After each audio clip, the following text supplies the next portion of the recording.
Prayers कर दीजिए। हरे कृष्ण माता जी। माता जी प्रेयर करें। यस माता जी करिए। अच्छा।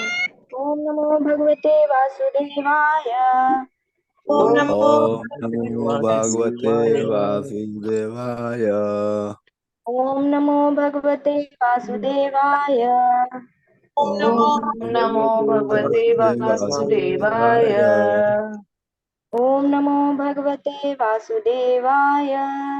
ओम नमो ओम नमो भगवते वासुदेवाय। वासुदेवाय। नारायणं नमस्कृत्यं नारायणं नरं चैव नरोत्तमं नरं चैव नरोत्तमं देवीं सरस्वतीं व्यासं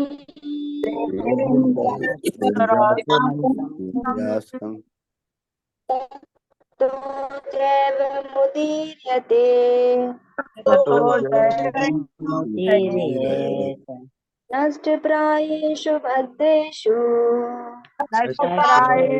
भद्रेषु नित्यं भागवत सेविया भगवती भगवती उत्तम श्लोके भगवती उत्तम श्लोके भक्तिर्भवति नैष्टिकी।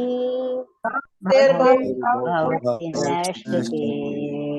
कृष्णाय वासुदेवाय कृष्णाय वासुदेवाय देवकी नंदनाय च देवकी नंदनाय च नंद गोप कुमाराय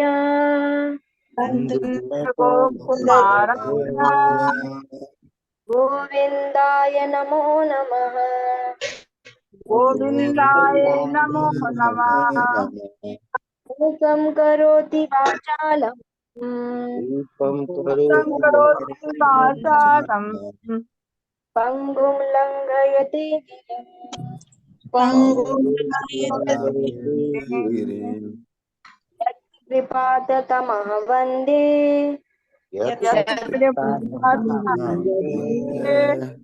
परमानंद माधवम्। परमानंद माधवम्। मंगलाचरण। ओम अज्ञानतिमिरान्धस्य ज्ञानाञ्जनशलाकया चक्षुरुन्मीलितं येन तस्मै श्रीगुरवे नमः। श्रीचैतन्यमनोभीष्टं स्थापितं येन भूतले स्वयं रूप कदा मह्यं ददाति स्वपदान्तिकं। वन्देऽहं श्रीगुरुः श्रीयुक्तपदकमलं श्रीगुरून् वैष्णवांश श्रीरूपं साग्रजातं सहगण रघुनाथान्वितं तं सञ्जीवं सावधैतं सावधूतं परिजन सहितं कृष्ण चैतन्य देवम श्री राधा कृष्ण पादान सहगण ललिता श्री विशाखान्वितांश हे कृष्ण करुणा सिंधु दीन बंधु जगतपते गोपेश गोपिका कांत राधा कांत नमस्तुते तप्त कांचन गौरांगी राधे वृंदावनेश्वरी वृषभानुसुते देवी प्रणमामि हरिप्रिये वाञ्छाकल्पतरुभ्यश्च कृपा सिन्धुभैव च पतितानां पावनेभ्यो वैष्णवेभ्यो नमो नमः। जय श्री कृष्ण नमः। ओम विष्णुपादाय कृष्ण पृष्ठाय भूतले श्रीमते भक्ति वेदांत स्वामिने इति नामिने नमस्ते सारस्वते देवे गौरवाणी प्रचारिणे निर्विशेष शून्यवादी पाश्चात्य देशतारिणे जय श्री कृष्ण चैतन्य प्रभु नित्यानंद श्री अद्वैत गदाधर श्रीवासादि गौर भक्त वृंद हरे कृष्ण कृष्ण कृष्ण हरे हरे हरे राम राम राम हरे हरे हरे कृष्ण कृष्ण कृष्ण हरे हरे हरे राम राम राम हरे हरे। हरे कृष्णा माता जी सभी को दंडवत प्रणाम। हरे कृष्णा माता जी Thank you, दंडवत Sonia प्रणाम। Mataji. Thank you, Sonia Hare Krishna Mataji, माता जी for दंडवत leading the प्रणाम। japa session and doing the Bhagavatam prayers. हरे कृष्णा। आप सभी का हार्दिक अभिनंदन है इस पौन अयोध्या के आज के इस प्रातःकालीन जप सत्र में। सभी को हरे कृष्णा दंडवत प्रणाम। अभी समय हो गया है प्रभुपाद जी के आज के कोट का। आज है 13 मई। प्रभुपाद जी कहते हैं, आत्मा का आध्यात्मिक शरीर होता है जिसे भौतिक शरीर ढक देता है। मेरा भौतिक शरीर मेरे ऊपर, मेरे आध्यात्मिक शरीर पर एक आवरण है, किंतु यह भौतिक शरीर अस्थायी है, वास्तविक शरीर आध्यात्मिक है। मैं ऐसे शरीर स्वीकार कर रहा हूँ जो मेरे मूल स्वरूप के लिए अस्वाभाविक है। मेरा सच्चा स्वरूप है श्री कृष्ण का सेवक बन। लॉस एंजलिस 13 मई 1973। तो ये अंश है।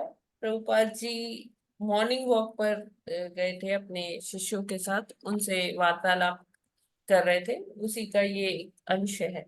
तो प्रभुपाद जी बताते हैं कि जैसे जो मानव जीवन है, मानव जीवन की लिए सर्वोच्च सिद्धि क्या है कि वो भगवान की सेवा में, जो उसका धर्म है, स्वाभाविक धर्म है कि वो भगवान का सेवक है, तो उसे भगवान की सेवा में ही रत रहना चाहिए और अंतोगत्वा उसको भगवान के धाम में जाकर उनकी सेवा करनी चाहिए, या भगवान जहां भी उसको सेवा दे उनको वैसे करना चाहिए। तो उनके शिष्य पूछते हैं कि प्रभुपाद एवोल्यूशन हो रहा है लगातार जो है, जैसे पहले छोटे जीव होते, फिर बड़े, फिर ऐसे ऐसे, तो मानव जीवन के बाद भी क्या कुछ एवोल्यूशन है जो जो हमारे वैज्ञानिक हैं वो ये खोजने में लगे हुए हैं। तो प्रभुपाद जी बताते हैं कि नहीं, ऐसा मानव जीवन के बाद हाँ एवोल्यूशन है, आगे भी है। साइंटिस्ट लोग ये मान के बैठे हैं कि ये ही सबसे अच्छी मशीन बनाई गई है, भौतिक मशीन, क्योंकि हमारा शरीर क्या है कि यंत्र है ना। जैसे हम भगवत गीता में पढ़ते हैं कि हमारा यंत्र रूढ़ानी, मतलब हमारी जो आत्मा है इस यंत्र पर सवार है। तो ऐसे और भी शरीर हैं, जैसे उच्च लोकों में और भी शरीर हैं जो और भी ज्यादा शक्ति संपन्न है। तो लेकिन ये वैज्ञानिक अपने भौतिक ज्ञान से वो उस दिव्य ज्ञान की प्राप्ति नहीं कर सकते ना। उनको लगता है कि हाँ बस ऐसे ही जीवन चलता है। तो यहाँ पर प्रभुपाद कहते हैं कि हमारी जो आत्मा है, आत्मा का जो नेचर है वो क्या है, भगवान की सेवा करना, यही उसका स्वरूप है ना। जीवेर स्वरूप है कृष्ण नित्य दास। दास। तो हम कृष्ण के नित्य दास है, यही हमारी पहचान है, मूल स्वभाव है, मूल पहचान है। और ये कैसे होता है, आध्यात्मिक शरीर से होता है। लेकिन हम क्योंकि ये भौतिक जगत में है, तो भौतिक कल्मश में हमारी इंद्रियां फंस चुकी है, यहीं पर हम भोग करना चाहते हैं, अपने शरीर को तुष्ट करना चाहते हैं, लेकिन आत्मा की तुष्टि ऐसे नहीं हो पाती। तो जब हम इस देहात्म बुद्धि के बोध से निकलेंगे तभी ऐसा संभव है। तो प्रभुपाद कहते हैं कि ऐसा कैसे हो सकता है कि जब किसी को कोई प्रामाणिक गुरु मिले या शुद्ध भक्त मिले, तभी वो ईश्वर के स्मृति उसे आ सकती है ना। ब्रह्मांड भ्रमिते कौनो भाग्यवान जीव, गुरु कृष्ण प्रसाद पाए भक्ति लता बीज। तो कृष्ण गुरु और भक्तों की कृपा से मनुष्य को भक्ति लता का बीज उसके अंदर जाता है, और धीरे धीरे भक्ति लता पनपती है। जैसे जैसे वो उसकी सिंचाई करता है, कैसे सिंचाई करते हैं, कभी भगवान के नाम के जप से, पवित्र नामों के जप से, कभी वैष्णवों की सेवा करके, कभी भगवान की सेवा करके। जब इस तरह से हम अपनी इंद्रियों को भगवान की सेवा में लगाते हैं तो क्या होगा, इससे क्या होती है, भक्ति लता बढ़ती है, और हम अपने जो हमारा जो नित्य स्वरूप है, आत्मिक स्वरूप है, आत्मा का स्वरूप है, हम उसको पहचान पाते हैं। हमें फिर तब समझ में आता है कि हाँ, हमारा असली जो स्वरूप है वो श्री कृष्ण की सेवा करना है। तब हम इस ये अपने शरीर को तब हमें ये समझ में आता है कि ये तो बस एक, ये जो भौतिक शरीर हमें दिख रहा है, ये तो बस एक आवरण है ना।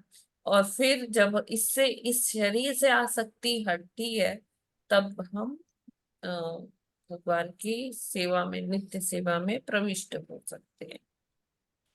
हरे कृष्णा। जगत गुरु श्रील प्रभुपाद की जय। पार्वती की जय। जय।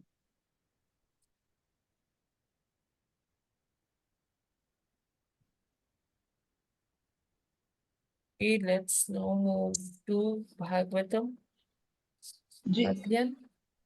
तो आज हमें 13वां श्लोक करना है, कल 12वां हो गया था। यस जी माता जी।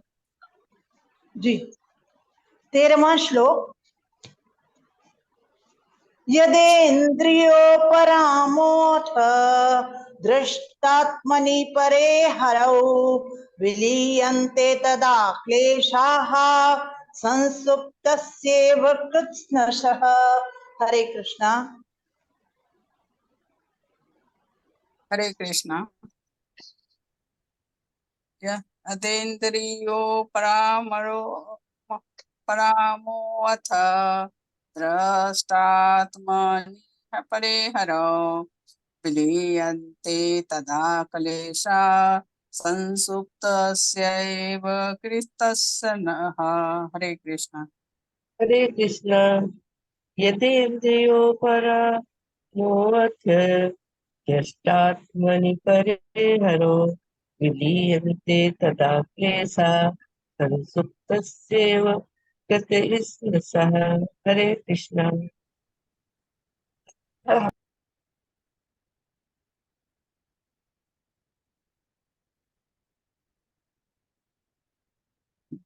हरे कृष्णा। यदेन्द्रियोपरामो अथ दृष्टात्मनि परे हरो विलीयन्ते तदा क्लेशाः संसुप्तस्यैव कृत्स्नः। हरे कृष्णा।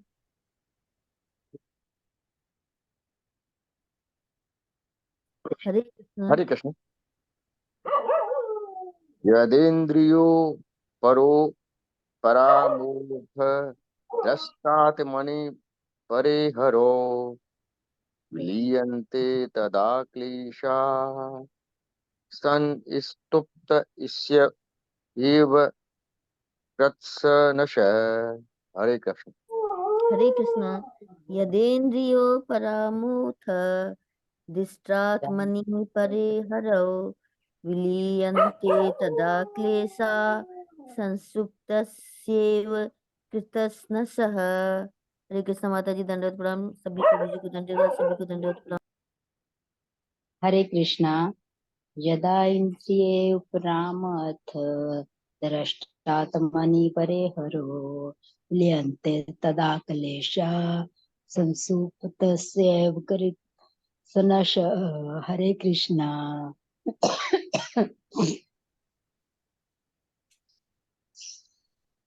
हरे कृष्ण। यदेन्द्रियोपरामोऽथ द्रष्टात्मनि परे हरौ विलीयन्ते तदा क्लेशा संसुप्तस्यैव कृत्स्नशः। हरे कृष्ण।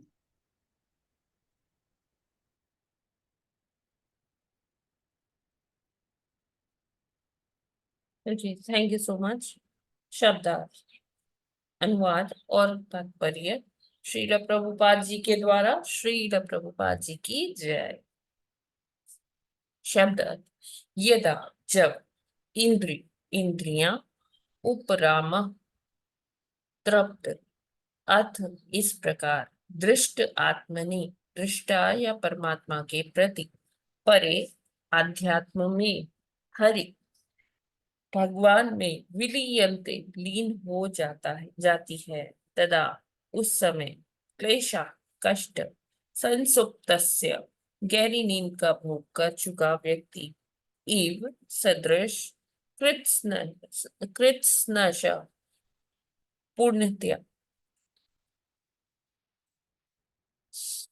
अनुवाद, जब इंद्रियां दृष्टा परमात्मा अर्थात भगवान में तुष्ट हो जाती है और उनमें विलीन हो जाती है, तो सारे कष्ट उसी तरह पूर्णतया दूर हो जाते हैं जिस तरह ये गहरी नींद के बाद दूर हो जाते हैं। तो यहाँ अनुवाद में क्या है, बता रहे मैत्री मुनि कि जब हम बहुत थके होते हैं, बहुत पेन होता है, बहुत कष्ट हो रहा होता है, और हम गहरी नींद में जब सो जाते हैं, तो उसके बाद जब हम उठते हैं थोड़ी देर के बाद, तो हमारी बॉडी एकदम रिलैक्स हो चुकी होती है, सब कष्ट वगैरह सब दूर हो जाते हैं, जो भी हमें थकान लग रही थी वो सब दूर हो जाती है। तो उसी तरह से जब हम भगवान को तुष्ट करते हैं और उनका ही चिंतन करते हैं, तो उससे क्या होता है, हमारे जो ये भौतिक भव रोग है वो अपने आप धीरे धीरे कम हो जाते हैं। तात्पर्य, जीव का कंपन या चंचलता जिसका उल्लेख ऊपर हुआ है, इंद्रियों के कारण होता है, क्योंकि संपूर्ण भौतिक जगत इंद्रिय तृप्ति के निमित्त है। अतः इंद्रियां ही भौतिक कर्मों की माध्यम होती हैं और वे निश्चल आत्मा में कंपन उत्पन्न करती है। तो हमने जैसे 11वें श्लोक में पढ़ा था कि वो जो चंद्रमा हमें एक पात्र में दिख रहा है या जलाशय में दिख रहा है, तो जलाशय में जैसे ही कुछ कंपन होता है, कंपन कैसे होता है, कभी हवा का झोंका आया या किसी ने कोई पत्थर मार दिया, तो ये सारे क्या है, ये इससे क्या पता चल रहा है कि हाँ, जब ये भौतिक जगत में क्या होता है कि यहाँ अलग अलग वजहों से हमें हमें डिस्ट्रैक्शंस होती है, हमारी चंचलता, कभी इंद्रियां इधर भाग रही है, कभी उधर भाग रही है, तो हमें वो कंपन होता है, और उसकी वजह से क्या होता है कि हम लोग डिस्ट्रैक्ट हो जाते हैं इधर उधर, हमारी जो चेतना है वो दूषित हो जाती है, कल्मशों से घिरी रहती है, क्योंकि तो जो चेतना है वो कैसी हो जाती है, दूषित हो जाती है। तो उसके यही यहाँ पर समझा रहे हैं प्रभुपाद जी कि अतएव इन इंद्रियों को ऐसे समस्त भौतिक कार्यों से विरक्त करना होगा। तो अगर हम चाहते हैं कि हम आध्यात्मिक प्रगति कर पाए, तो हमें क्या करना पड़ेगा, हमें ऐसे लेवल पे जाना पड़ेगा जहां हमें ये कोई भी चीज डिस्टर्ब ना कर पाए, है ना। तो जैसे जो वो ऐसे ऋषि मुनि होते हैं जो अपने तप में लगे होते हैं, तो जितना भी कुछ आसपास घट रहा होता है, तो उनको कोई फर्क नहीं पड़ता, चाहे धूप हो, चाहे बरसात हो, चाहे सर्दी हो, वो उनकी तपस्या कभी भंग नहीं होती, है ना। हम जैसे टीवी सीरियल्स में जो पौराणिक हमारे चीजें, जो हमारे ग्रंथ हैं, उसके जो सीरियल्स बनाए गए हैं, रामायण महाभारत और भी श्री कृष्ण लीला, तो उसमें कई जगहों पर आता है कि जैसे कोई ऋषि मुनि तप कर रहे हैं, तो इतना बरसात हो रही है तब भी वो एकदम स्थिर होके बैठे रहते हैं, या सर्दी गर्मी का कोई प्रभाव नहीं पड़ता। या जैसे इंद्र अप्सराएं भेजते थे, तो अप्सराओं का भी उन पर कोई प्रभाव नहीं होता था। तो इस तरह से क्या करना है कि एक ऐसे लेवल पर हमें उठना होगा, क्योंकि ये संसार, भौतिक संसार तो ऐसा ही है, यहाँ पे बहुत सारी डिस्ट्रैक्शंस है ना। कभी कुछ आ रहा है, कभी कुछ आ रहा है, कभी हमारी इंद्रियां अलग अलग चीजों में फंसी रहती है, और फिर मन जो है उसको प्राप्त करने के लिए योजनाएं बनाता रहता है। तो इसमें क्या होता है कि हमारी जो पूरी ओवरऑल चेतना है वो दूषित होती है। तो इसीलिए यहाँ प्रभुपाद जी कहते हैं अतएव इन इंद्रियों को ऐसे समस्त भौतिक कार्यों से विरक्त करना होगा। और वो विरक्ति आएगी कैसे, हमने ऑलरेडी पढ़ा हुआ है कि विरक्ति हमें अलग से प्रैक्टिस करने का कोई जरूरत नहीं, जितना ही हम अपनी इंद्रियों को भगवान की तुष्टि में लगाएंगे, विरक्ति अपने आप उत्पन्न होती जाएगी। निर्विशेषवादियों के अनुसार आत्मा को परमात्मा ब्रह्म में लीन करके इंद्रियों को कार्य करने से रोका जाता है। तो कैसे, क्या विधि है कि जो निर्विशेषवादी, जो भगवान के साकार रूप में विश्वास नहीं रखते हैं ना, तो वो उनका ध्येय क्या होता है कि वो ब्रह्म में लीन होना चाहते हैं, है ना। और इंद्रिय कार्यों को मतलब इंद्रियों को बलपूर्वक वो रोकना चाहते हैं ना। तो लेकिन जो भक्त हैं भगवान के, भगवान को साकार रूप में देखते हैं और वो अपनी हर इंद्री को भगवान की सेवा में लगा देते हैं। क्योंकि बलपूर्वक अगर रोकेंगे तो एक ना एक दिन वो जो है जैसे एकदम से आप रबर बैंड को खींच कर रखो, तो बलपूर्वक बल आपने लगाया ना रबर बैंड को खींचने में, जरा सी आपकी सावधानी हटी तो क्या होता है, रबर बैंड फिर अपनी पोजीशन में आ जाती है कि नहीं आ जाती है। हरे कृष्णा। जी माता जी।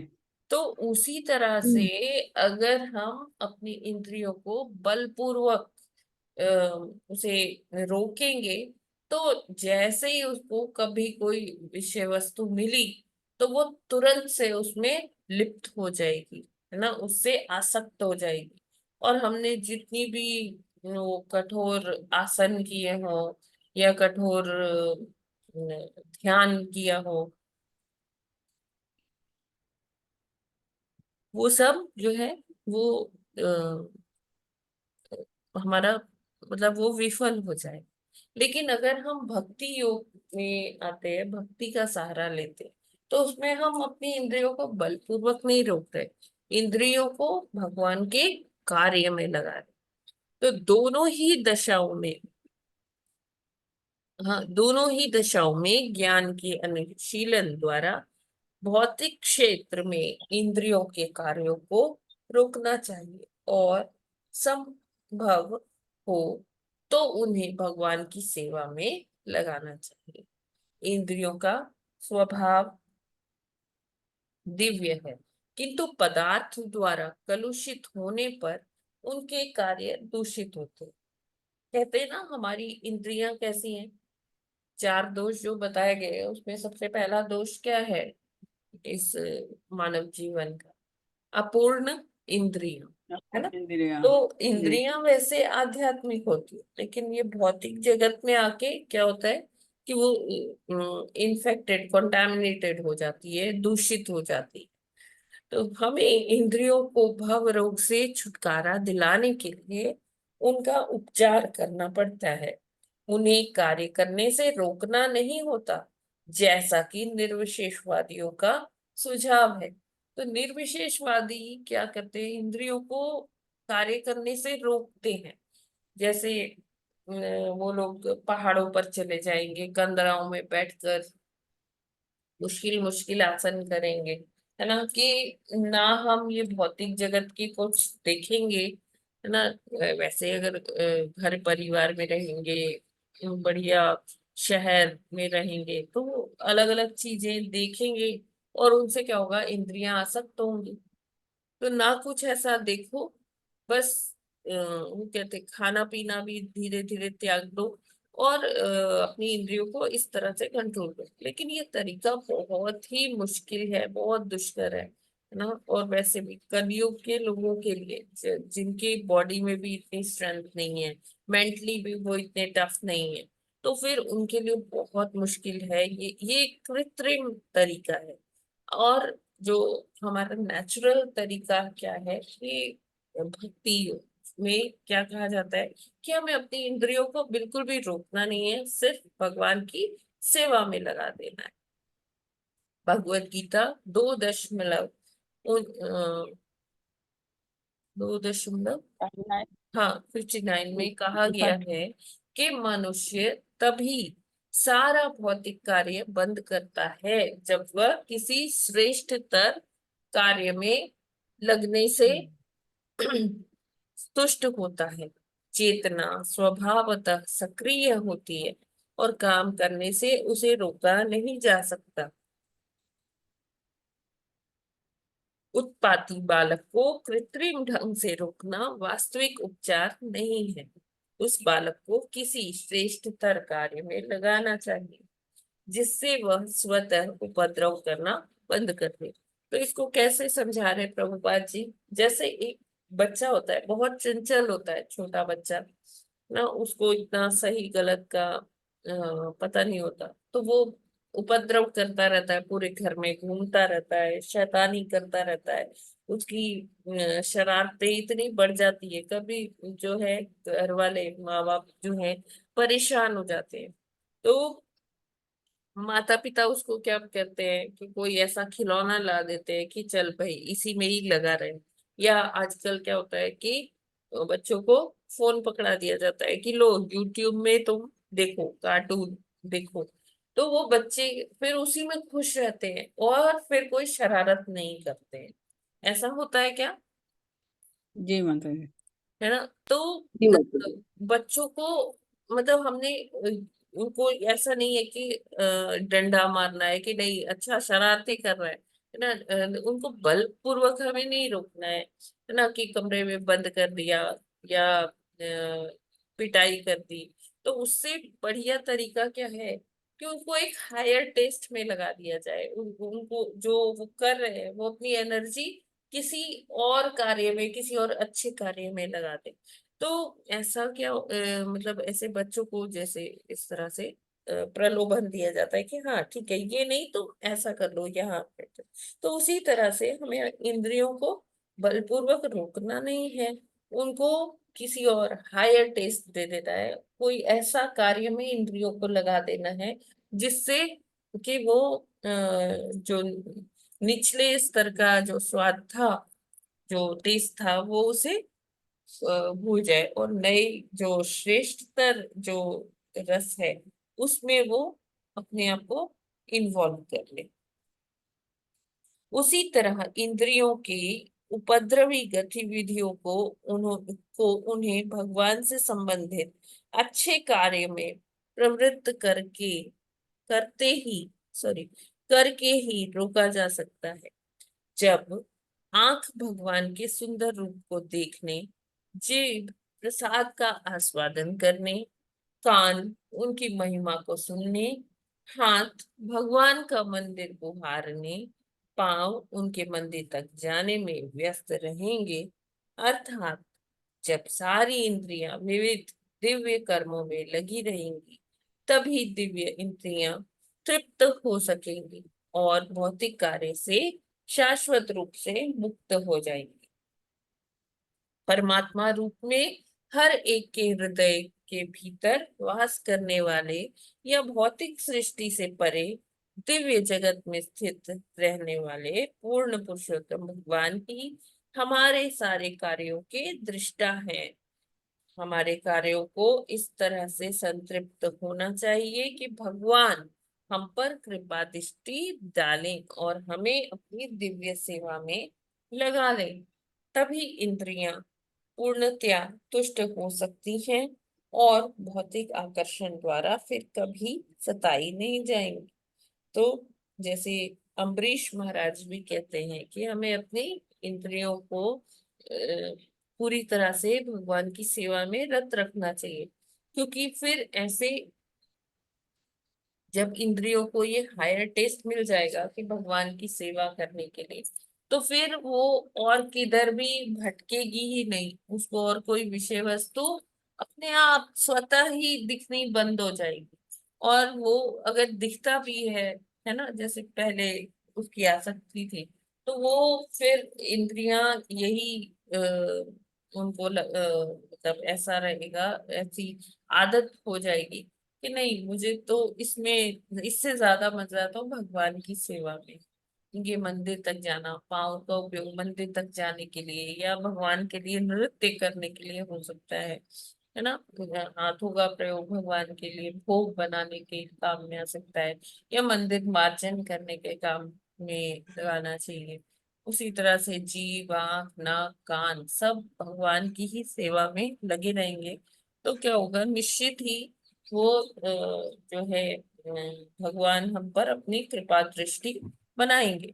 है ना। प्रभुपाद जी कहते हैं कि जब ऐसे जो लोग स्थित रहते हैं भगवान की सेवा में, भक्ति में, तो परमात्मा भगवान, पूर्ण पुरुषोत्तम भगवान उन पर अपनी कृपा दृष्टि डालते हैं। और वो क्या है, कार्यों के दृष्टा है। वो हमारे अंदर बैठकर देख रहे हैं कि क्या हो रहा है, और संपूर्ण जगत में भी वो व्याप्त हैं। और भगवान की दृष्टि अपने भक्तों पर सदा ही रहती है। ये जो कि उनका भक्त उनके लिए कितनी स्ट्रगल कर रहा है, कितना संघर्ष कर रहा है, और संघर्ष करने के बावजूद भी वो भक्ति में अडिग है।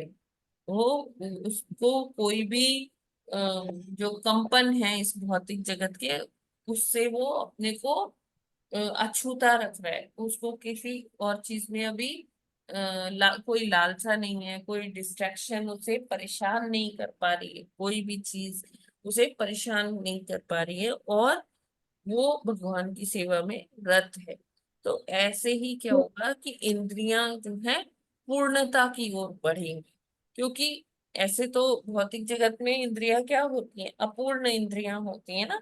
तो ऐसे में जब एक भक्त अपनी इंद्रियों को भगवान की सेवा में लगा रहा है, तो इंद्रियां अपने आप ही तुष्ट रहेंगी, और भौतिक आकर्षण उनको कोई भी हानि नहीं पहुंचा पाएंगे, और वो कभी भी भौतिक आसक्तियों के द्वारा सताई नहीं जाए। हरे कृष्णा। हरे इसमें कृष्ण। कोई प्रश्न है क्या, या कोई टिप्पणी? हरे कृष्ण। माता जी, इंद्रियां अपूर्ण है, मतलब ये इसको जरा एक बार एक्सप्लेन कर दीजिए। आपका हाँ, आपने कहा ना इंद्रिया। हमारी इंद्रियां अपूर्ण कैसे? हमारी इंद्रियां ऐसे अपूर्ण है कि हमें, हम जैसे आंख से देखते हैं, तो अगर सामने कोई दरवाजा आ रहा है या कोई दीवार है, तो हमें जी उसके पार नहीं दिखता है, और हमें एक लिमिटेड डिस्टेंस तक ही हमारा विजन काम करता है। उसके परे हम चाहे जितना भी जोर लगा ले, है ना, जितना ध्यान से भी देखें, हम नहीं देख सकते, है ना। और जी। सूक्ष्म जीव भी हम नहीं देख पाते हैं। लॉन्ग डिस्टेंस भी हो जाता है तो हम नहीं देख पाते, मतलब हमारी आंखों की एक कैपेसिटी है, उसके परे हम नहीं देख सकते। जी और देखा गया है कि आज भी भौतिक जगत में ऐसे भी लोग हैं जिनकी कुंडलिनी शक्ति एक्टिव है, जिन्होंने अ, आसन, योगासन करके या भक्ति करके ऐसे सिद्धि प्राप्त कर ली है कि अगर उनकी आंखों के आगे कोई दीवार या कुछ ऐसे अवरोध भी आ जाए, वो उसके परे भी देख सकते, राइट। ऐसे ही जी कानों की भी एक कैपेसिटी है सुनने की। लेकिन लोग ऐसी फीट प्राप्त कर लेते हैं, ऐसी अवस्था प्राप्त कर लेते हैं भक्ति करके, या अपने चक्रों को एक्टिवेट करके, कि वो सब कुछ, मतलब वो अंतर मन से संवाद भी कर सकते हैं, जी है ना। तो लेकिन क्योंकि हम भौतिक जगत में आ जाते हैं, तो इसलिए हमारी इंद्रियां अपूर्ण रहती हैं। जी। इनको फिर धन्यवाद हम माता जी। कैसे पूर्णता की ओर ला सकते हैं? जब हम सारी इंद्रियों को भगवान की सेवा में लगा दें। जी माता ठीक है। जी। हरे और जब हम कहते हैं भगवान की सेवा में लगा दें, तो उसमें क्या है कि हर श्वास में, हर पल में हमें भगवान का ही चिंतन रहे, भगवान का ही सेवा करने का हो। ये नहीं कि हाँ, सुबह 1 घंटा कर दिया भगवान की सेवा, तो अब सारा दिन की छुट्टी हो गई, नहीं, अभी हम भौतिक कार्यों में लग गए। जब हम भौतिक कार्यों में रमे रहेंगे, वही चिंतन करते रहेंगे, तब ऐसा संभव नहीं है। हमें हर क्षण भगवान के ही चिंतन में रहना है, तब ऐसा अवस्था आएगी कि अपूर्ण इंद्रियां पूर्णता की ओर बढ़ने लगेगी। हरे कृष्णा। माता जी, is Hare it Krishna. Okay? माता जी, भौतिक कार्य भी तो करने ही है ना, लेकिन भौतिक कार्य करते करते भगवान का स्मरण करते हाँ, रहिए, ये आपका कहना है ना। भौतिक कार्यों को भी ऐसे जी करना है कि जिसमें वो भगवान के लिए ही हम कार्य करें। जैसे अगर मान लीजिए हम धन कमाने के लिए हमें नौकरी करना जरूरी है, तो नौकरी करें, लेकिन इस चेतना से करें कि ये जो मैं श्रम कर रही हूँ, तो वो और धन कमा रही हूँ, ये केवल भगवान की प्रसन्नता के लिए और भगवान के लिए उचित व्यवस्था करने के लिए, उनका अच्छा भोग आए, उनकी अच्छी पोशाक ले सकूं मैं, और उनके जी वैष्णव के लिए सेवा कर सकूं। तो ये सारी चीजों को करने के लिए मैं ये नौकरी कर रही हूँ। जी जी माता जी, है ना? धन्यवाद। हाँ, ऐसे ही कोई हरे भी हरे कार्य कृष्ण। करे, वो भगवान जी के निमित्त ही करे। हरे जी कृष्ण माता जी। हरे इंद्रियां कहने का तात्पर्य है कि दिव्य हैं, और मानव जीवन या जीवों की इंद्रियां अपूर्ण भी हैं। तो भक्ति योग के द्वारा भगवान की सेवा में लगाना है, तभी भगवान जो कि दृष्टा हैं अपनी कृपा दृष्टि दिखाएंगे। और माता जी, ये जो है कुंडलिनी शक्ति और सिद्धियां हैं, ये तो आजकल रिकमेंडेड नहीं है ना भक्ति योग वालों के लिए, देखिए, जो भक्ति जो भगवान की। करते हैं ना, ये उनका अपने आप हो जाता है। वो इसके लिए कार्य नहीं कर रहे कि हमें सिद्धियां मिले या मिले कुछ, हाँ, है ना, लेकिन ये स्वतः ही हो जाता है। अच्छा। वैसे हाँ, माता जी, सिद्धियों को प्राप्त करना तो भक्ति योग के अनुयायियों के लिए इंफीरियर माना गया है ना, तो वही कम तो कह चीज रही मानी है। हूँ, कोई इसके लिए कार्य नहीं कर रहा है प्रभु जी। भक्ति इसलिए नहीं कर रहा कि मुझे ये सिद्धियां मिले, लेकिन ये एक बाय प्रोडक्ट है कि जब हम भक्ति करते हैं तो ये सब मिल जाता है। ठीक है प्रभु माता जी। हाँ, मतलब आंख नाक हाँ, कान जीभ बाकी सब ये इंद्रियों को भगवान प्रिस्क्राइब्ड की। नहीं है कि हाँ आपको माता जी। कुंडलिनी जागृत करनी है या सिद्धि प्राप्त करनी है। ये रेकमेंडेड नहीं है, प्रिस्क्राइब नहीं है। ये तो भगवान जब अपने भक्त से प्रसन्न होते हैं, तो ये सारी चीजें अनायास ही उसको दे देते हैं। हाँ माता जी, ठीक है, अनायास जो मिल जाती हैं वो ठीक है। नहीं तो इन कार्यों में नहीं लगाना है, हाँ, इन कार्यों बल्कि में ऐसे नहीं लगना चाहिए कि तपस्या इसीलिए कर रहे हैं कि मुझे सिद्धि मिले।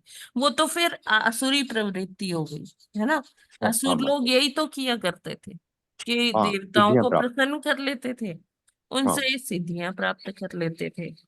हाँ माता जी, बल्कि सभी इंद्रियों को भगवान की सेवा में लगाना हाँ, है, यहाँ ऐसे कहने का कार्यों में लगाना तात्पर्य है कि वो प्रभु जी ये है विरक्त हो। कि जब हम भगवान की सेवा में रत रहेंगे, उनके चिंतन में रत रहेंगे, तो ये सारी चीजें तो छोटी मोटी अपने आप ही मिल जाएंगी।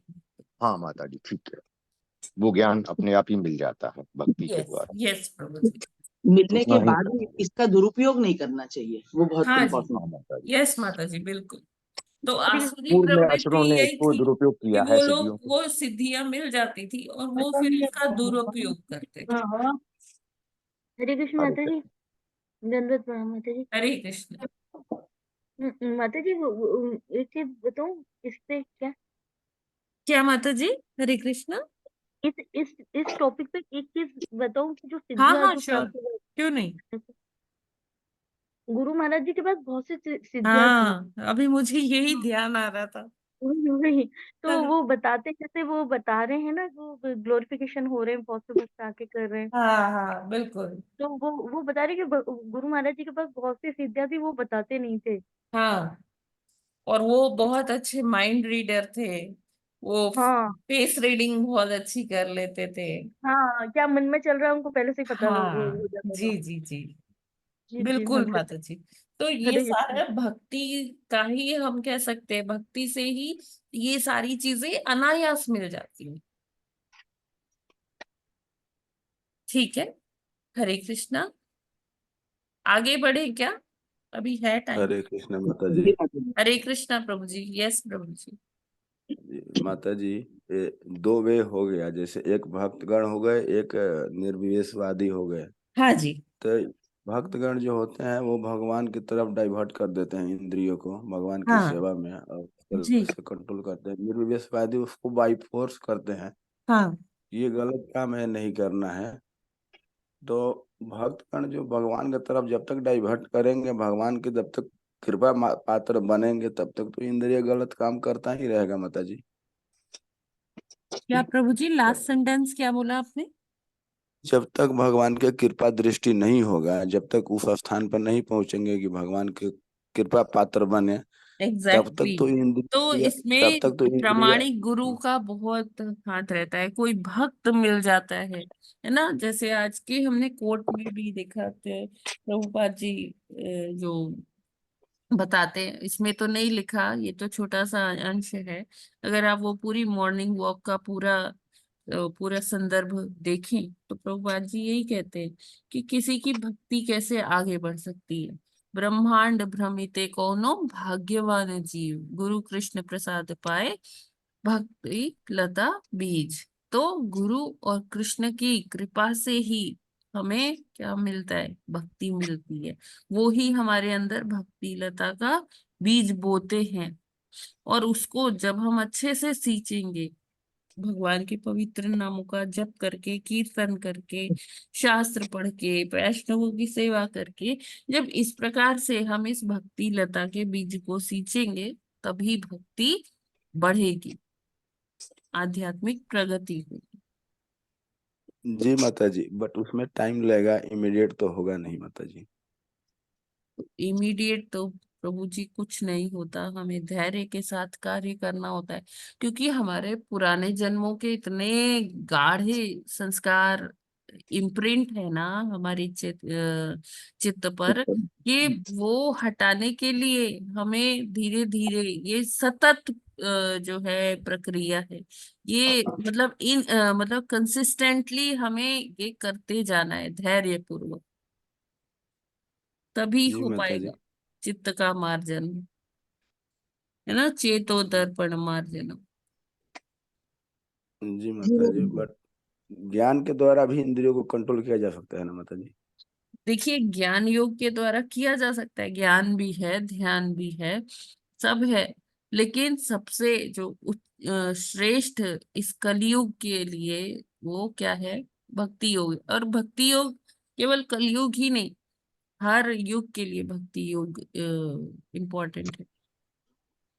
जी माता जी, बाकी सब रास्ते से डाइवर्सन देखिए, अंतिम पड़ाव तो भटक भक्ति सकता योग है। ही है, चाहे हम ज्ञान योग से चले, चाहे ध्यान योग से चले। जाना जब तक भक्ति नहीं करेंगे, भगवान प्राप्त ही नहीं होंगे, है ना। जी जी भगवान जी को तो माता जी। अगर कोई रिझा सकता है तो वो भक्ति ही रिझा सकता है जी माता जी, मतलब सुप्रीम है ना। वे है भक्ति योग भगवान माता जी। जी सुदामा जी के पांव पखार रहे हैं, क्यों पखार रहे हैं?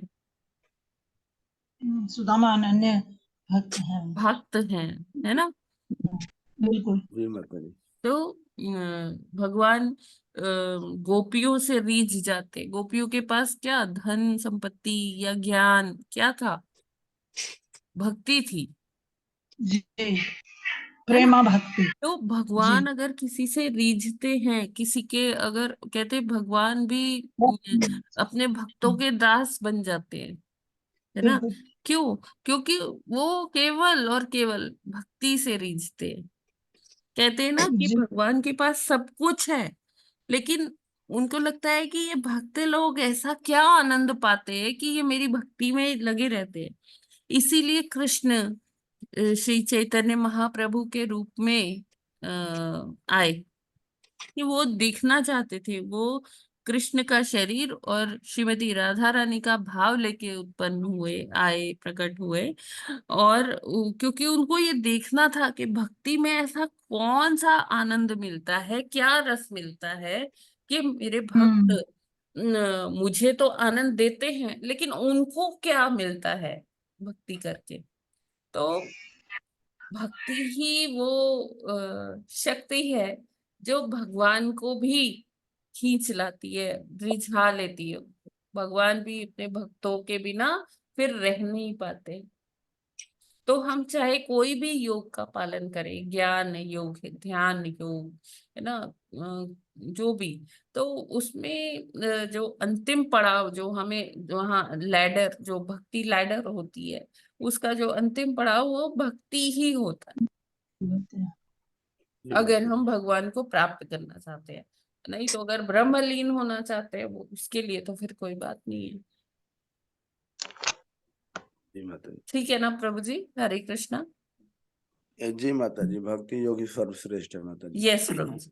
हरे हरे कृष्ण माता जी, हरे कभी बताइएगा आप, जैसे आज आपने दो लाइनें बताई हाँ कि भगवान ये जानने के लिए कि भक्तों को ऐसा क्या सुख मिलता है, हाँ जी चैतन्य महाप्रभु के रूप में आए।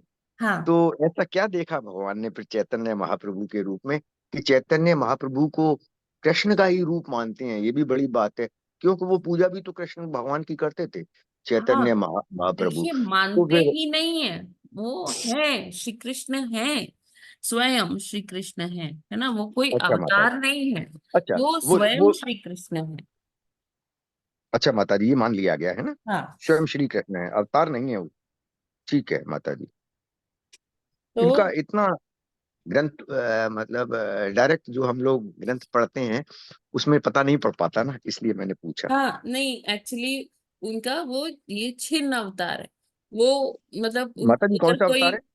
छिन्न अवतार या छद्म अवतार, क्योंकि वो भक्त के रूप में आए थे, भगवान के रूप में नहीं आए। अगर उनको कोई कह देता था ना कि आप तो कृष्ण हैं या आप तो अंतर्यामी हैं, आप ऐसे, तो वो उसको बहुत डांटते थे कि मुझे भगवान मत बोलो, ठीक है माता जी। है ना? एक तो छिन्न अवतार है और दूसरा क्या बताया आपने, कौन सा अवतार?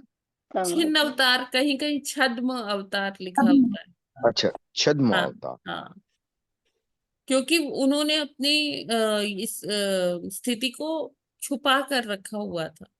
वो अच्छा माता भक्त, जी, ठीक वो है। ये सिखाने आए थे कि भक्ति करनी कैसे है। और जो इंटरनल, ये तो एक्सटर्नल रीजन हो गया ना कि दुनिया को बताना था कि भक्ति कैसे करनी है। और जो हाँ इंटरनल माता। उनका रीजन था यहाँ आने का इस रूप में, वो ये था कि जब वो देखते थे गोपियों को, श्रीमती राधा रानी को और अपने अन्य भक्तों को, कि ये दिन भर मेरी भक्ति करते हैं फिर भी इनको कोई, इनके चेहरे पर कोई कष्ट नहीं आता और ये आनंदित रहते हैं, तो ऐसा क्या सुख मिलता है? क्योंकि भगवान के पास सारे ऐश्वर्य है, बस उनको अगर कुछ नहीं, जिस चीज के बारे में पता है वो भक्ति के बारे में, कि भक्ति करके क्या आनंद मिलता है। वो ये तो कहते हैं कि भगवान मेरी भक्त मेरी भक्ति करते हैं, सेवा करते हैं, तो मुझे तो आनंद प्राप्त करवाते हैं मेरे भक्त, लेकिन इन भक्तों को रिटर्न में क्या मिलता है? ये लोग कैसे इतनी भक्ति करके खुश रहते हैं?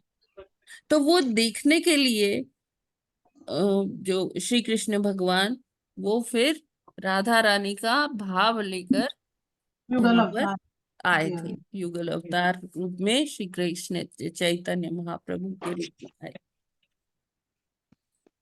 ठीक हाँ है। ठीक है माता जी काफी पता पड़ा चैतन्य महाप्रभु के जी, बारे में। माता ये जी मैंने एक्चुअली अरे जब हम चैतन्य चरितामृत पढ़ते हैं ना प्रभु जी, तो इतना वो भाव विभोर कर देने वाला ग्रंथ है कि मतलब उसका हम वो भी कर नहीं सकते इतना, ऐसे नहीं बता सकते प्रभु जी इतने शब्दों में। हरे उसके कृष्ण लिए वो माता जी। पढ़ना ही पड़ेगा चैतन्य अरे चरित। हरे कृष्ण माता जी, मैंने एक ये मंगवाया था शास्त्र, श्री चैतन्य चरितामृत, हाँ लेकिन ये तो सारी की चोरी पूरी थ्योरी है। और एक तो ये कुछ, फिर मुझे लगा कि इतनी बड़ी थ्योरी ऐसे कैसे पूरी कंटिन्यूएशन में है, तो फिर हाँ, मैंने इसको देखा ही नहीं अंदर, इतना नहीं बड़ा जो तीन है तीन कंटिन्यूएशन में है। वॉल्यूम्स है उसके, है ना? अच्छा, आदि अलग लीला, अलग ऐसा मध्य नहीं है कि लीला, छोटा छोटा अंत पार्ट हो, लीला। जैसे अध्याय होते हैं या कुछ, नहीं नहीं तो प्रभु फिर जी, वो पढ़ना ना तो फिर पूरा ही ऐसे पड़ेगा। ऐसे पढ़ने में मजा ही नहीं आएगा। जब तक आप संग में नहीं पढ़ेंगे ना, हाँ, तब तक तो वो। माता जी ये 4 5 6 महीने से ऐसे ही रखी हुई है, मैंने फिर इसको खोल के ही नहीं देखा है, क्योंकि मैंने सोचा इतनी ये पूरी की पूरी ये डिटेल जिसमें बीच में ना कोई अध्याय है ना कुछ है, है तो तो अध्याय तो है प्रभु जी। अच्छा हो सकता हाँ, है फिर। तीन चलिए। वॉल्यूम्स में डिवाइडेड है, आदि लीला, मध्य लीला, अंत लीला। और उसमें तीनों बुक्स के अलग अलग चैप्टर्स हैं। चैप्टर चैप्टर्स चैप्टर में जैसे भागवतम में श्लोक होते हैं, उसमें पयार है, बंगला में है ना वो, जी जी जी। हाँ बंगला माता जी। भाषा में है। लेकिन वही है, थैंक्स टू प्रभुपाद जी जिन्होंने हमारे लिए हर चीज ट्रांसलेट करके सरल बना दी। हाँ तो जैसे हमें भागवतम पढ़ने में मजा आता है ना, तो वैसे हाँ ही माता। भागवतम से भी ज्यादा, जिसको कहते हैं ना, जैसे नशा हो जाता है, लत लग जाती है, वो भागवतम से भी ज्यादा चैतन्य चरितामृत में लोग एडिक्ट हो जाते हैं। तो जी, अच्छा, हरे कृष्ण माता जी मेरे इसमें पास लिखा जो है हुआ ना है वो इन स्टोरी फॉर्म। 9 बुक्स हैं उसकी। हाँ माता जी, 9 बुक्स हैं, तो वही जैसे अब हमारे भागवतम के कई स्कंद दो दो तीन तीन भागों में है ना, हाँ हाँ वही वही। तो उसी तरह से ये तीन जो है, आदि लीला, मध्य लीला, अंत्य लीला, जैसे बुक्स का वो ज्यादा वॉल्यूम ना हो, बड़ा ना हो, तो उसको छोटे छोटे पार्ट्स में डिवाइड कर दिया माता जी। जी ठीक है माता है तीन ही भाग, आदि लीला, मध्य लीला, अंत्य लीला। जी माता। थैंक यू माता जी, दंडवत प्रणाम। धन्यवाद प्रणाम माता जी। ठीक है, आगे बढ़े। एक हरे और कृष्ण श्लोक कर। माता जी। हाँ जी माता जी, हरे कृष्णा। माता जी सिद्धि मतलब ये हाँ, कोई सिद्धि देखिए और- ऐसी होती है ना, जैसे अणिमा, लघिमा, महिमा। अच्छा, जैसे हनुमान जी को कहते हैं ना, हनुमान जी अष्ट की थी, सिद्धि हाँ। नव निधि के दाता। तो अष्ट अच्छा, सिद्धि उनके पास थी। तो ये सिद्धियां क्या हैं, कि कभी आप लघु रूप में हो गए, कभी आप विशाल रूप में हो गए, कभी आप एकदम पंख से भी हल्के हो गए। चिड़िया का पंख होता है ना, अच्छा, अपनी बॉडी को उससे हल्का बना लेना, कभी बहुत भारी बना लेना। तो इस तरह से अलग अलग सिद्धियां होती हैं, जो भगवान के भक्त जिनका प्रदर्शन नहीं करते माता जी, है ना, हाँ जी, हाँ लेकिन जी, हाँ जी, जरूरत पड़ने पर, अब जैसे हनुमान जी कर ने सकते हैं जी। जरूरत पड़ने पर भगवान की सेवा के लिए वो सिद्धियों का प्रयोग किया, जब जामवन जी ने उनको याद दिलाया था। जी जी हाँ, जी। हाँ, जब लंका पार वो समुद्र पार किया था। हाँ है जी, माता जी। हाँ, अच्छा, ठीक है ना। अच्छा, इन्हें सिद्धि कहते हैं, हाँ। तो अभी कह रहे थे ना कि भाई गुरु महाराज जी के पास सिद्धियां थे, हाँ तो हाँ वो सब हाँ कुछ जानते थे। तो जी, मैंने कल उसमें प्रभुपाद जी की वो जलदूत में कौन सा आध्यात्मिक दूत में पढ़ा था हाँ ना, हाँ हाँ तो उसमें भी देखा था कि जब प्रभुपाद जी वहां गए न्यूयॉर्क में, पाश्चात्य देशों हाँ में, तो वहां हाँ मतलब वो दूसरे की शक्ल देखकर उन्हें पहचान लेते थे कि ये मतलब किस तरह का आदमी है और इनके जी मन में क्या है। जी, बिल्कुल हाँ बिल्कुल। जी। तो अच्छा। ऐसे भक्तों के पास ये सिद्धियां होती हैं, लेकिन वो उनका प्रदर्शन हाँ नहीं करते। जी। अभी और अगर आप लोग ने सुना हो ग्लोरिफिकेशन महाराज जी का, तो उसमें बताया था कि जैसे माधवेंद्र पुरी जी के साथ लीला की थी ना खीरचोर हाँ गोपीनाथ जी हाँ ने, जी, हाँ जी, हाँ जी। वैसे ही हमारे गुरु महाराज जी के साथ उन्होंने लीला की थी। उनके लिए भी उन्होंने खीर चुराई थी, अच्छा, लेकिन महाराज जी ने ना अपने सेवकों को मना कर दिया था कि ये कहीं पर आपको बताना नहीं है। अच्छा। तो लेकिन अब फिर उन्होंने बताया कि ऐसे जब खीरचोर गोपीनाथ के दर्शन करने गए थे हमारे हाँ जी, हाँ महाराज जी। जी, तो वो माधवेंद्रपुरी उन्होंने गए थे ना। उन्होंने वहां पर जो पुजारी जी थे उनको दक्षिणा दी, है ना, डोनेशन दिया हाँ जी, हाँ जी, टेम्पल हाँ के जी। लिए, खीरचोर गोपीनाथ टेम्पल के लिए। और फिर जब पुजारी देखने लग गए कि कुछ प्रसाद हो तो मैं महाराज को दे दूं, लेकिन वहां हम्म, कुछ भी नहीं था। फिर उन्होंने अच्छा, पुजारी ने उसको बोला कि देखो कहीं कुछ प्रसाद है क्या, जो उनके असिस्टेंट थे। तो उन्होंने एक बार देखा, दो बार देखा, उनको नहीं मिला, कोई प्रसाद नहीं मिला वहां। हाँ जी, लेकिन फिर तीसरी बार उन्होंने कहा नहीं, देख लो शायद कुछ पड़ा हो, महाराज जी को ऐसे खाली भेजते हुए मुझे अच्छा नहीं लग रहा है, तो प्रसाद मिलना चाहिए। तो जब सेवक ने, वहां पुजारी के जो असिस्टेंट था, उसने उधर से पर्दे के पीछे देखा, तो वहां पर खीर का एक खीर पड़ा हुआ था। तो फिर हाँ, उन्होंने महाराज जी को दिया। बोले ये तो सच में चमत्कार हो गया, अभी यहाँ कुछ भी नहीं था, सारा प्रसाद खत्म हो गया था, मैं तो यही सोच रहा था कि क्या दूं क्या दूं, लेकिन महाराज जी के लिए भगवान ने खीर चुराई, जैसे हाँ हाँ माधवेंद्र जी पुरी जी के लिए हाँ जी हाँ स्ट्राइक, जी है ना। तो अच्छा ये महाराज जी मतलब हमारे कोई साधारण नहीं थे, दिव्य थे। हाँ मतलब जब भी अभी हमने उसमें देखा था ना इस वीडियो में, तो वो मतलब लास्ट स्टेज पे भी वो पूजा कर रहे थे लेटे लेटे, हाँ, क्या मृत्यु के माता जी, समय आपकी आवाज मैं नहीं। मैं ये कह रही हूँ, मैंने कि तभी मैंने इसमें वीडियो में देखा था ना, अभी मरते समय भी मतलब उन्होंने पूजा की, पूजा कर रहे थे लेटे लेटे भी अपने हाथ से ऐसे ही, हाँ नहीं मतलब माता एक्शन जी, कर रहे थे वो पूजा वहाँ का। हॉस्पिटल का नहीं था, वो पहले का वीडियो था। अच्छा लेकिन वो पहले महाराज का जी था। ना गुस्सा होते थे तो लोग उसको आगे भेजते नहीं थे। अच्छा वो पहले का ही वीडियो है माता जी। अच्छा वो पहले का था, मैं हाँ समझ रही जी थी हाँ वो जी, अभी का। नहीं नहीं, वो अस्पताल का नहीं था माता जी। वो नींद में भी पूजा करते रहते थे, चावल डोला हाँ के। वही जी वही जी चीज जी। थी वो, कि ऐसे कर रहे थे हाथ हिला हिला के महाराज हाँ ऐसे। हाँ, महाराज के नींद में। वो आचमन करते थे, फिर आरती हाँ करते जी थे, फिर कुछ वो कुछ और अर्पण करते थे, फिर हाँ जी आचमन हाँ। करते।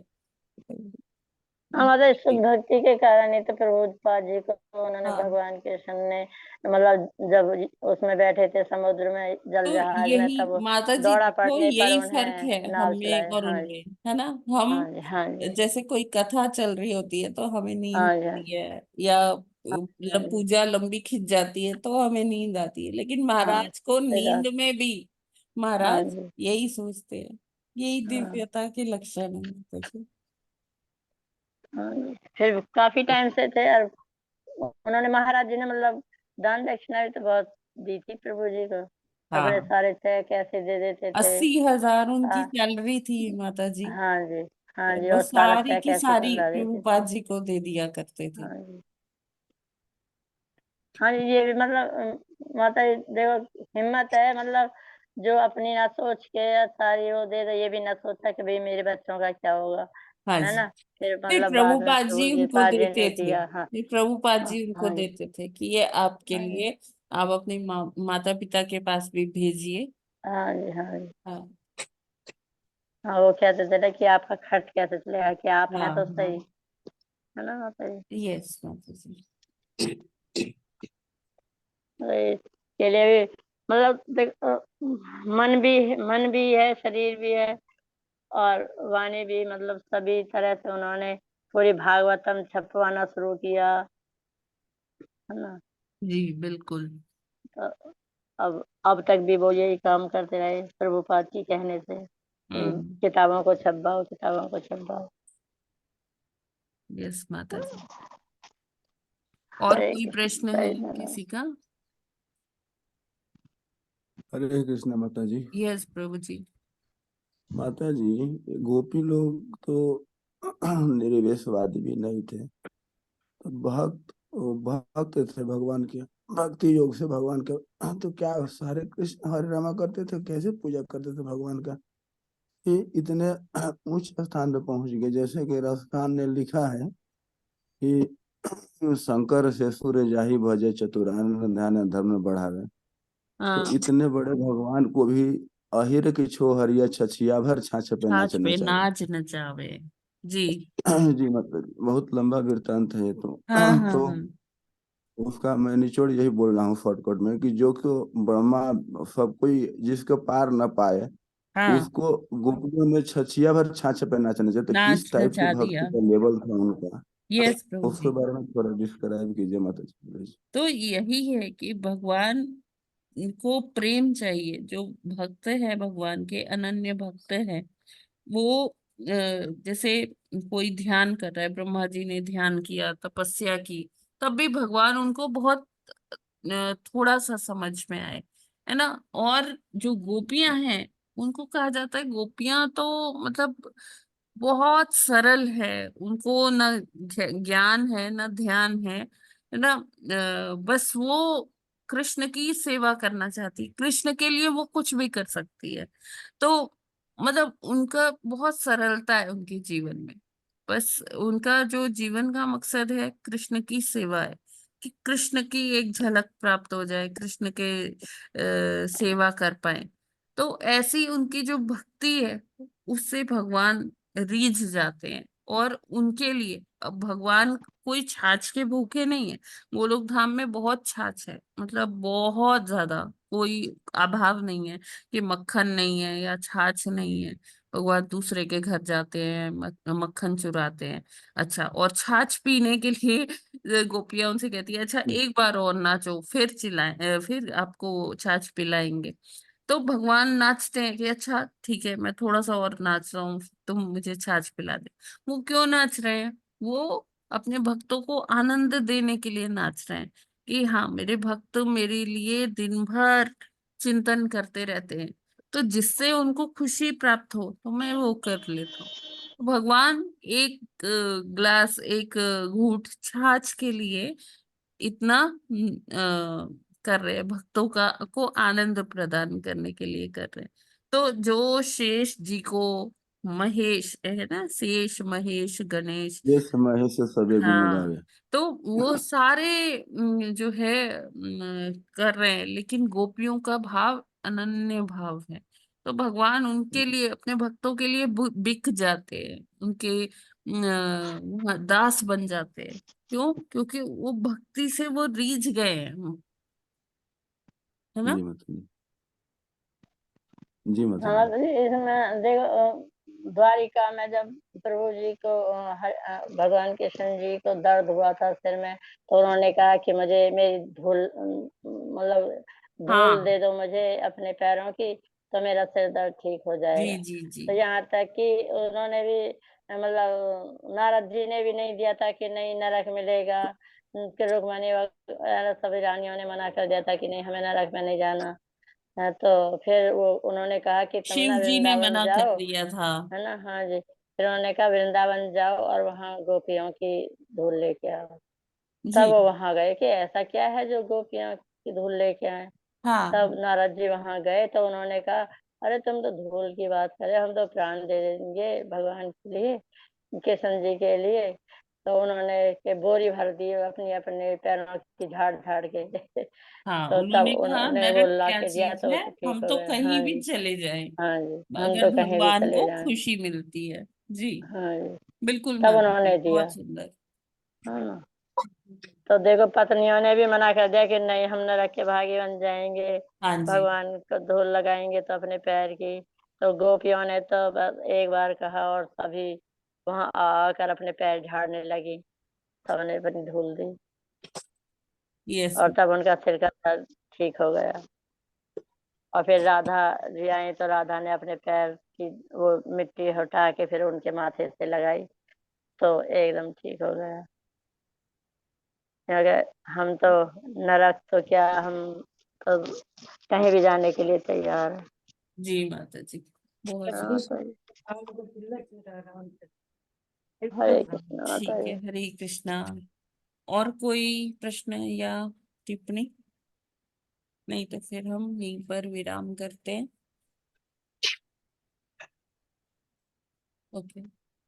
ग्रंथराज श्रीमद् भागवतम की जय। भगवतम की जय, जगत गुरु श्रील प्रभुपाद की जय। की जय, नामाचार्य हरिदास ठाकुर की जय। की जय, अनंत कोटि वैष्णव भक्त वृंद की जय।